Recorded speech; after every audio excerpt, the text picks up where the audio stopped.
Estelle, what is the role or relevance of responsible investment approaches here, including obligations on human rights, which many investors have incorporated into their approach? What's your thinking? I would say investors, no matter which sector they're in, do have a responsibility to understand the human rights risks and implications of their investments and seek to mitigate them.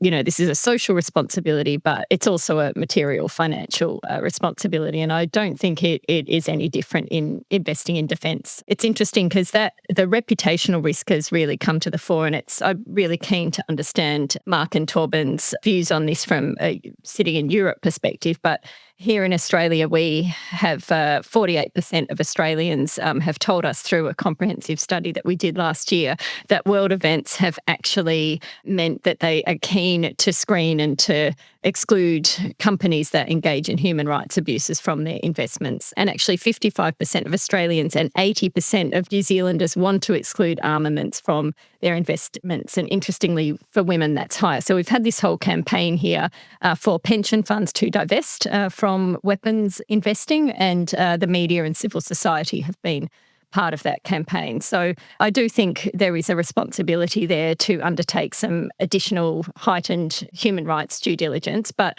I'll note as well, the risks are more than that. Environmental risks are really key in investment in weapons. So things like soil contamination, air contamination from weapons components and inputs like depleted uranium, for example, is radioactive. There's toxic chemical waste that is used. And so, this is kind of looking at both the weapons from a human rights perspective, but also in how their weapons are actually used.